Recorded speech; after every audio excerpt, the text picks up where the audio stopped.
So I'll tell you about where I'm headed, but first, let me tell you a story. Once upon a time, there was a boy who worked on a family dairy farm named Vince.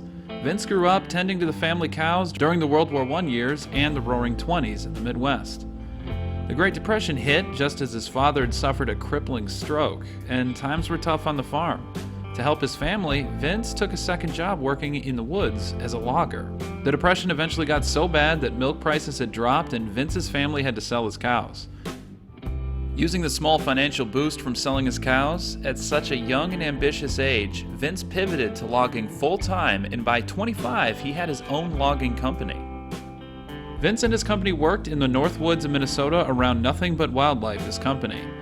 This ended up becoming a problem because it was black bear country, and the smells of his lumberjacks' meals would often attract bears into the camp. The common practice, as it had been for decades during the logging boom of generations past, was to shoot and kill the bears.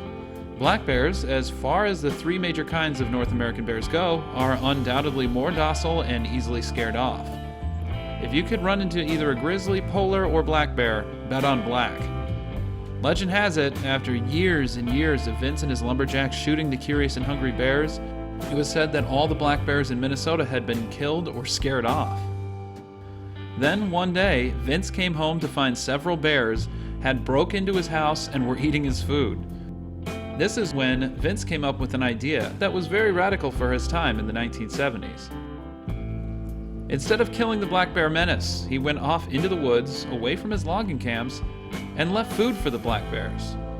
Nowadays, you're always told you should never feed wildlife, but to Vince, this was a new opportunity. Never before had not shooting the bears been a solution. It was an opportunity for coexistence instead of conflict.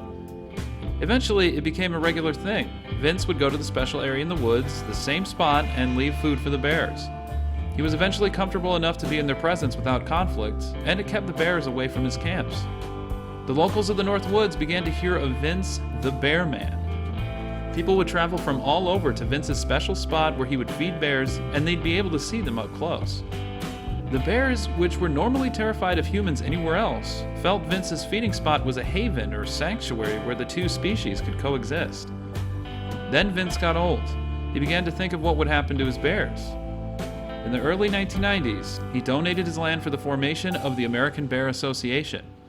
Vince died in 2000, but people can still come to see his life's work and his legacy at the Vince Shute Wildlife Sanctuary between Orr, Minnesota and the Net Lake Bois Forte Reservation. Bois Forte has 3 reservation plots, one by Effie, one around Net Lake, and another plot along Lake Vermilion. From the Twin Cities, you take I-35 up north, then take Minnesota 33, which takes you around Duluth toward the Iron Range.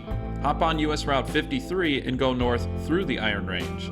You stop and head slightly to the west at the town of Orr, Minnesota, which is known as the gateway to Voyageurs National Park, the only national park in Minnesota. This is a very unique spot where you'll be able to see the bears for yourself, but be prepared to follow the rules of the sanctuary. I'm at the Vince Shute Wildlife Sanctuary here in northern Minnesota. This here, actually, the story behind this place, it's a bear sanctuary. It's basically like an open door zoo. There are bears that come in here from hundreds of miles away to be given food here.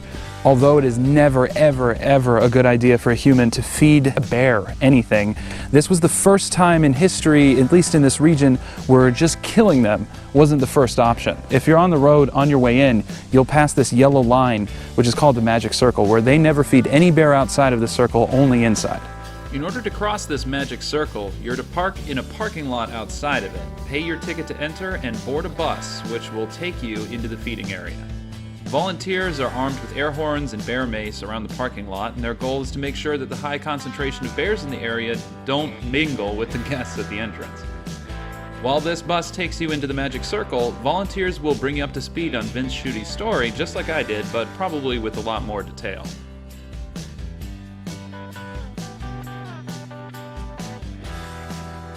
So you go on this boardwalk and you look down over bear. There was probably a couple dozen.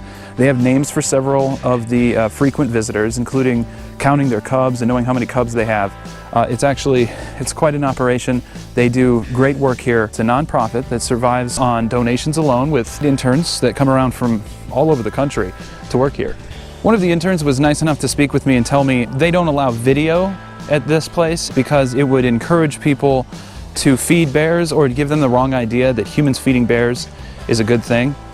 If you ever feed wildlife, then they will learn the behavior that humans are where I get food, and that especially with large animals like bear, moose, they will seek out humans and maybe even attack them to get the food that they believe that they're entitled to by seeing humans. And they'll get the wrong idea. It's a learned behavior, and it shouldn't happen.